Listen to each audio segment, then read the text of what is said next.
Tem um momento em que um adversário faz um movimento que parece intimidador, e você responde com algo que muda o jogo completamente.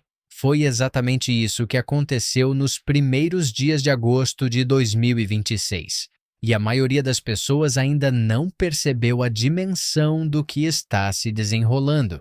Os Estados Unidos anunciaram a retirada da embaixadora americana do Brasil. Uma medida diplomática drástica, o tipo de coisa que normalmente provoca pânico em capitais ao redor do mundo. A pressão era clara.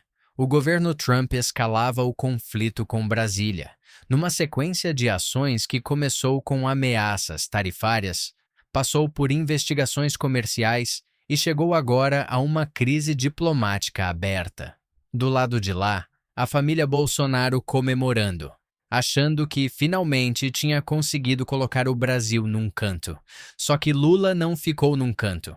No mesmo período em que Washington anunciava a retirada da embaixadora, o Banco Central do Brasil e o Banco Popular da China lançavam oficialmente um projeto piloto que nenhum estrategista americano queria ver acontecer: a integração entre o Pix e a rede chinesa UnionPay. A partir de agora, turistas e empresários chineses podem pagar em qualquer estabelecimento brasileiro integrado ao Pix, direto do celular, em yuan, convertendo automaticamente para reais, sem passar pelo dólar, sem cartão internacional, sem SWIFT, sem Visa, sem Mastercard. Trump tentou pressionar. E o Brasil respondeu apertando um botão que conecta as duas maiores economias emergentes do planeta numa arquitetura financeira que Washington não controla. Mas para entender por que esse movimento é tão devastador para os interesses americanos e por que o Pix virou o centro de uma guerra geopolítica que vai muito além do Brasil, você precisa entender o que está realmente em jogo. Porque essa história não começa agora. Ela começa com uma decisão tomada nos anos 70 que moldou o mundo inteiro. E o que está acontecendo hoje é o início do fim daquele arranjo. Em abril de 2025, a Casa Branca divulgou um relatório afirmando que o Pix poderia prejudicar empresas norte-americanas de pagamento no Brasil. Em junho de 2026, o escritório do representante comercial do ZEU, o USTR, publicou um documento de 107 páginas propondo uma tarifa de 25% sobre uma ampla lista de produtos brasileiros exportados para os Estados Unidos. Nesse documento, o Pix é citado 20 vezes. 20. Quase uma vez a cada 5 páginas. O argumento americano é o seguinte: o Banco Central do Brasil atua ao mesmo tempo como regulador do sistema financeiro e como operador do Pix.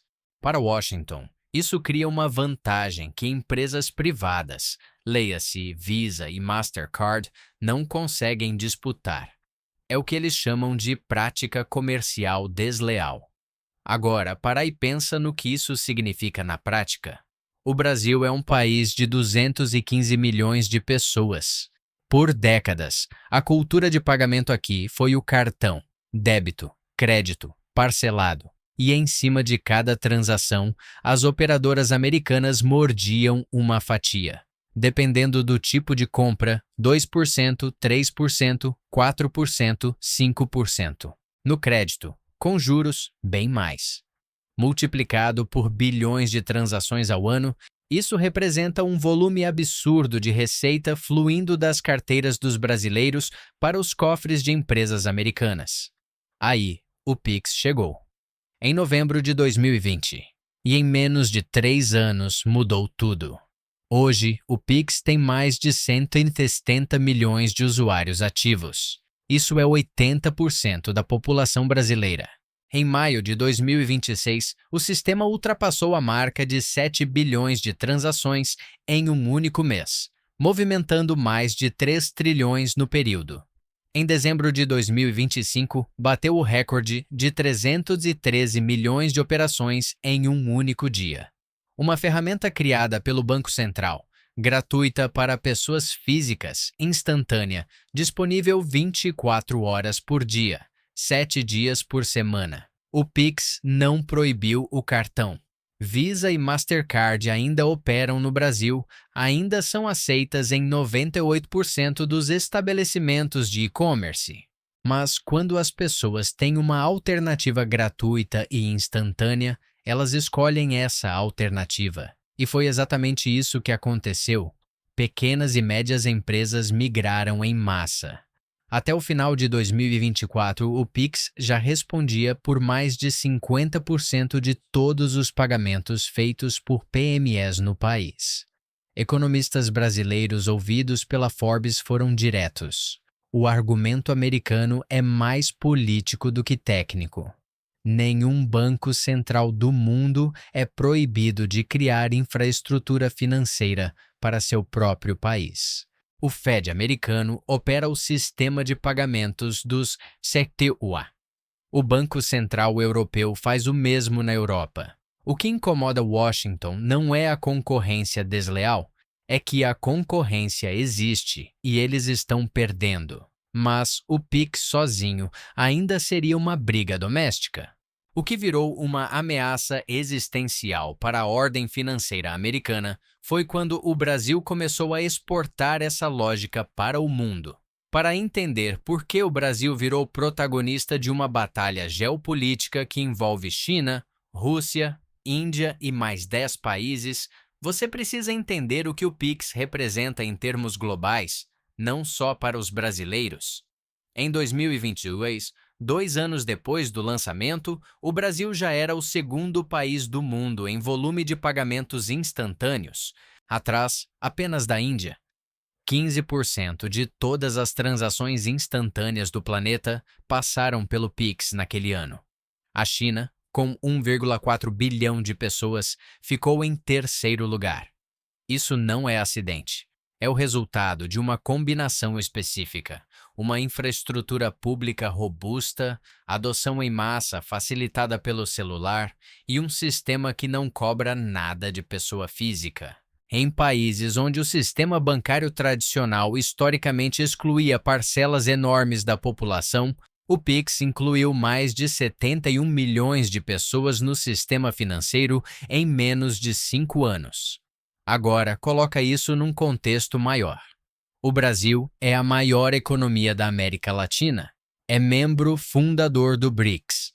Tem uma das maiores populações do mundo, um dos maiores territórios, reservas enormes de recursos naturais. E criou, quase sem querer, um modelo de pagamento instantâneo que funciona tão bem, que virou referência global. Quando o BRICS começou a discutir a criação de um sistema de pagamentos próprio, independente do dólar e do SWIFT, qual foi o modelo que colocaram na mesa? O Pix. Quando a China quis criar uma ponte financeira direta com o Brasil, qual foi o sistema que usaram como base? O Pix. Quando países da América Latina, da França, da Inglaterra e até do Panamá começaram a aceitar pagamentos de brasileiros no exterior, qual foi o sistema? O Pix. Hoje já existem pelo menos 8 países onde o Pix pode ser utilizado para pagamentos no exterior. Não são todos os estabelecimentos, mas o precedente está criado. A infraestrutura existe. E a expansão está em curso, acelerada agora pela parceria com a China. Mas essa parte da história vai além de uma ferramenta de pagamento conveniente. O que está acontecendo é uma reconfiguração lenta e silenciosa da plumagem que sustenta o poder financeiro americano. E para entender a profundidade disso, você precisa voltar ao começo. Em maio de 2025, o Banco Popular da China e o Banco Central do Brasil assinaram um memorando de entendimento sobre cooperação estratégica financeira. Não foi manchete de primeiro escalão no Brasil. Apareceu como nota técnica nos noticiários de economia. Mas quem acompanha a geopolítica financeira entendeu imediatamente o que estava sendo construído. 13 meses depois, em agosto de 2026, o projeto piloto foi lançado. E o que parecia um detalhe técnico virou uma declaração política de impacto global. Funciona assim: um turista ou empresário chinês chega ao Brasil. Abre o aplicativo da UnionPay ou qualquer banco comercial conectado à plataforma UnionPay no celular. Vai a um estabelecimento brasileiro que aceita Pix. O vendedor mostra o QR Code do Pix na maquininha. O visitante escaneia com o app. O pagamento é processado instantaneamente. O yuan é convertido em reais automaticamente. O dinheiro cai na conta do comerciante brasileiro na hora. Sem dólar, sem cartão, sem taxa de conversão para uma moeda intermediária. Parece simples, é simples. Mas o que parece simples para o usuário representa uma ruptura estrutural para o sistema financeiro global. Antes dessa integração, quando um brasileiro pagava com cartão na China, cadastrando a Visa ou Mastercard num app chinês, o banco pegava o real, convertia para dólar e o dólar era convertido em yuan. Dois movimentos cambiais, dois momentos em que o dólar aparecia como moeda intermediária obrigatória. Quando o chinês vinha ao Brasil e pagava com cartão, o caminho era inverso. Yuan vira dólar, dólar vira real. Agora esse intermediário desapareceu. Real e yuan se encontram diretamente. O dólar ficou de fora. A China conhece esse processo como ninguém. Os chineses saltaram do dinheiro em espécie direto para pagamentos digitais por volta de 2014, 2015, sem a fase do cartão que o mundo ocidental viveu. Hoje, na China, você vai a um restaurante e a mesa já tem um QR Code. Você escaneia.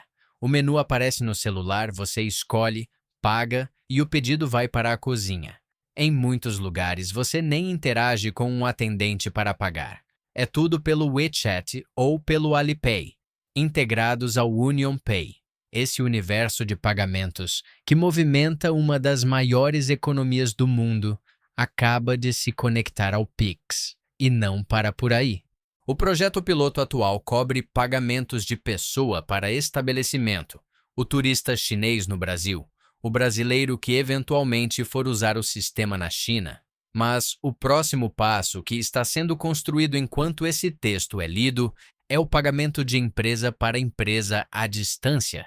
Quando isso estiver operacional, uma empresa brasileira poderá importar insumos da China e pagar em real, que chega como yuan do outro lado, sem uma única transação em dólar no caminho. E uma empresa chinesa poderá comprar soja, minério de ferro ou petróleo do Brasil pagando diretamente em yuan. Isso sim é o que mantém Washington acordado à noite. Nos anos 70, os Estados Unidos fizeram um dos movimentos geopolíticos mais inteligentes da história moderna. Com a economia americana pressionada e o padrão ouro abandonado em 1961, Washington precisava encontrar uma forma de manter a centralidade do dólar no sistema financeiro global. A solução foi o petróleo. Por meio de acordos com a Arábia Saudita e outros países produtores, ficou estabelecido que o petróleo, a commodity mais importante do planeta, seria comercializado exclusivamente em dólar. Nascia o petrodólar. O efeito foi imediato e duradouro. Se você quer comprar petróleo, precisa de dólar. Se você precisa de dólar, precisa de reservas em dólar. Se você precisa de reservas em dólar, você está sujeito à política monetária americana, às taxas de juros americanas e, o mais importante, às sanções americanas. Porque é aí que o poder real mora. Quando os Estados Unidos decidem punir um país, Irã, Rússia, Cuba, Venezuela, quem quer que seja, eles não precisam de tropas. Basta cortar o fluxo de dólares. Sem dólares, sem petróleo. Sem petróleo, a economia trava. Carros param. Fábricas fecham. Tratores ficam parados. O país regride décadas em semanas. Foi isso que aconteceu com Cuba por décadas. Foi isso que foi tentado com a Rússia depois de 2022, com resultados bem menos eficazes do que Washington esperava, porque a Rússia já havia construído alternativas. Foi isso que travou o Irã por anos. E foi exatamente esse poder, a capacidade de sancionar através do controle do dólar, que países como China, Rússia, Índia e Brasil começaram a trabalhar para desmantelar. O instrumento central desse sistema é o SWIFT, o Society for Worldwide Interbank Financial Telecommunication é a rede que conecta mais de 11 mil instituições financeiras em mais de 200 países para transferências internacionais. Quando os EUAs e a Europa excluíram os principais bancos russos do SWIFT em 2022, foi um terremoto financeiro, mas revelou também a fragilidade do sistema. Quando uma infraestrutura de pagamentos pode ser usada como arma política, todo país do mundo que não se alinha com Washington está vulnerável. E essa percepção acelerou uma corrida que já estava em curso. A Rússia já tinha construído o SPFS, o seu próprio sistema de mensagens financeiras interbancárias, antes mesmo de 2022. Quando veio a exclusão dos SWIFTs, o SPFS já estava operacional para transações domésticas e para alguns parceiros internacionais. Não substituiu o SWIFT globalmente, mas provou que era possível existir fora do sistema americano. A China construiu o CIPS, Cross-Border Interbank Payment System, especificamente para processar transações internacionais em yuan. Desde seu lançamento em 2015, o CIPS cresceu consistentemente. Em 2026, já processa um volume significativo de transações internacionais, com conexões diretas a bancos em dezenas de países. Ao contrário do SPFS russo, que nasceu da necessidade defensiva, o CIPS foi construído com ambição ofensiva. Tornar o yuan uma moeda viável para o comércio internacional.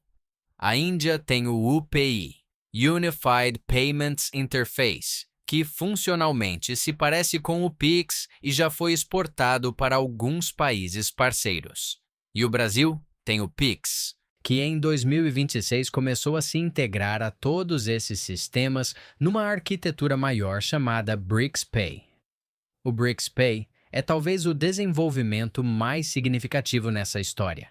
A plataforma, que usa tecnologia blockchain, foi pensada para conectar todos esses sistemas nacionais, PIX, CIPS, SPFS e UPI, e os equivalentes dos demais membros do BRICS+, permitindo transações diretas entre as moedas dos países do bloco sem passar pelo dólar e sem usar o SWIFT. Em 2026, o sistema está em fase de testes. A 10, rainha cúpula do BRICS, marcada para setembro de 2026 em Nova Delhi, na Índia, deve ser o palco do anúncio de avanços concretos. Os números do BRICS hoje são impressionantes. O bloco reúne 10 países membros, representa cerca de 40% da população mundial, algo em torno de 39% do PIB global e 24% do comércio internacional. Mais de 40 países manifestaram interesse em se associar ao grupo. Quando o BRICS-Pay estiver plenamente operacional, o volume de comércio que pode ser processado fora do dólar e do SWIFT salta para uma escala que os Estados Unidos não conseguirão simplesmente ignorar. O objetivo declarado é que até 2027, 50% de todo o comércio entre os membros do BRICS seja liquidado em moedas locais. Petróleo, gás, minério, soja, tecnologia, manufaturas.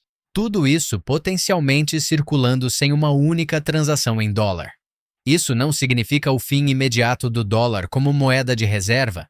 Economistas sérios são cautelosos sobre declarar a morte do dólar no curto prazo, e com razão. A transição de um sistema financeiro global leva décadas, mas o que está acontecendo é o início dessa transição. E o Brasil, com o Pix, acabou de se colocar no centro dela.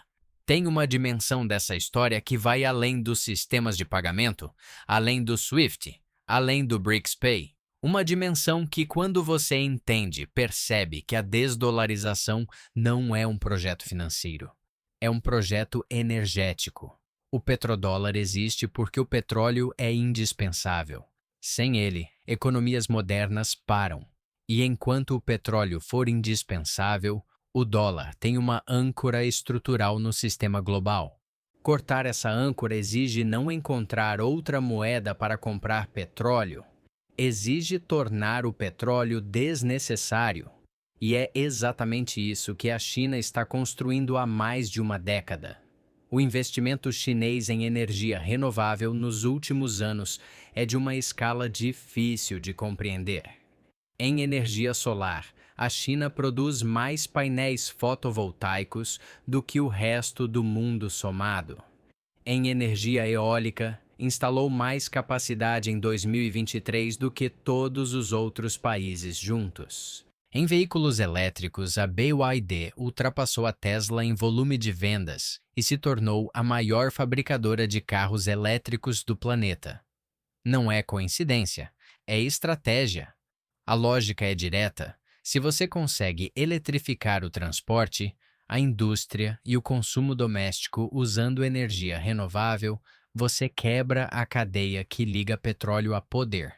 Um país que não precisa de petróleo não precisa de dólar para comprar petróleo. E um país que não precisa de dólar para nada essencial está muito menos vulnerável às sanções americanas. No Brasil, essa transformação está chegando com velocidade crescente. A BYD, por exemplo, lançou uma iniciativa em que quem compra um carro elétrico recebe um painel solar incluído no pacote. O valor mensal do financiamento, carro mais painel, sai menor do que abastecer um carro a gasolina 2 vezes por mês. O painel carrega o carro anda de graça sob o sol brasileiro. É a mesma lógica que a China aplicou internamente, agora sendo exportada para o maior país da América do Sul. Quando esse modelo escalar, e ele vai escalar, a dependência do petróleo cai. E quando a dependência do petróleo cai no Brasil, na China, na Índia, na Rússia, em toda a África, a âncora do petrodólar começa a se soltar de verdade. Não amanhã, não em 5 anos. Mas o processo está em curso e os Estados Unidos não têm como pará-lo porque ele não depende de uma decisão política. Depende de física e de matemática. Energia solar fica mais barata a cada ano. Bateria de lítio fica mais barata a cada ano.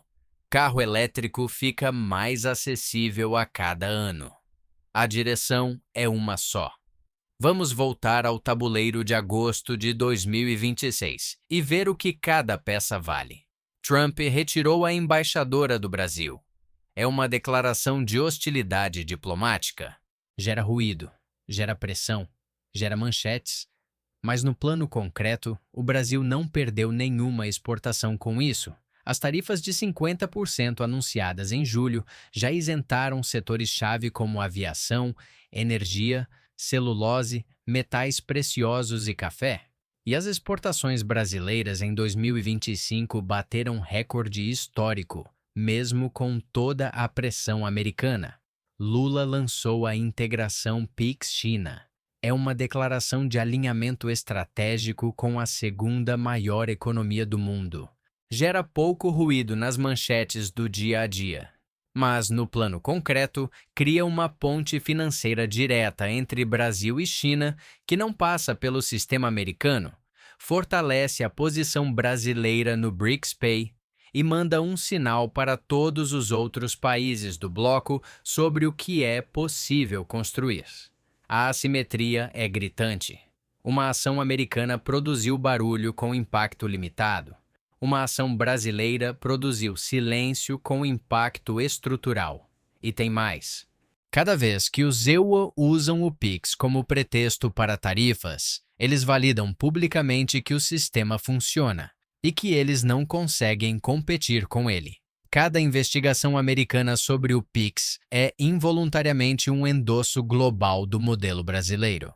Especialistas brasileiros na Forbes foram precisos. Nenhuma pressão externa vai reverter o PIX no Brasil. Seria politicamente suicida. Até a oposição ao governo atual se recusaria a levantar essa bandeira. O que Washington está fazendo ao atacar o Pix é construir o marketing que o Brasil nunca pagaria para ter. Enquanto isso, a integração Pix Union Pay está em fase piloto, mas o caminho está traçado.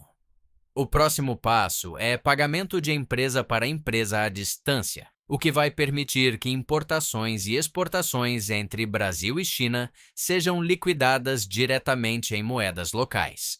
Depois disso, a expansão para os demais países do BRICS.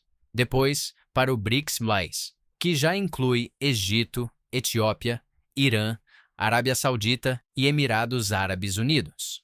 Quando o petróleo do Oriente Médio puder ser comprado com Pix Yuan, o petrodólar terá perdido mais um bastião.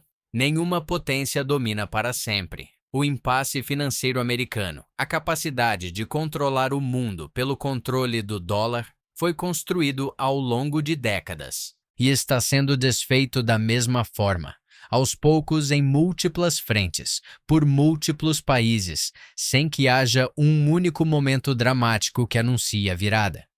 O que aconteceu em agosto de 2026 foi mais um passo nessa direção. Um passo significativo, mas ainda um passo. O dólar não vai morrer em 2027. O SWIFT não vai fechar no ano que vem. As empresas americanas de pagamento vão continuar operando no Brasil por muitos anos. Mas o mapa está mudando. A China eliminou a necessidade do dólar em sua transação com o Brasil. O BRICS Pay está construindo uma alternativa ao SWIFT para 40% da população mundial. A eletrificação do transporte está corroendo lentamente a razão de existir do petrodólar. E o Brasil, com um sistema de pagamento que nasceu como projeto doméstico, acabou se tornando peça central de uma reconfiguração financeira global. Trump pode retirar embaixadoras, pode anunciar tarifas, pode incluir o Pix em documentos de investigação comercial. O que ele não pode fazer é desfazer a física da energia solar ou a matemática do comércio bilateral. Não pode forçar o Brasil a escolher o dólar quando existe uma alternativa melhor disponível. A onda que está chegando é grande demais. Não tem pranchinha de surf que aguente. E o mais curioso é que, enquanto Washington gastava energia tentando punir o Brasil pelo Pix, o Brasil usava essa mesma energia de pressão para justificar exatamente o que Washington mais temia: uma aliança financeira sólida com a China, no coração de um sistema que não precisa de dólar para funcionar. Às vezes, a melhor resposta para uma ameaça não é recuar, é apertar o botão que o outro lado jurava que você nunca apertaria.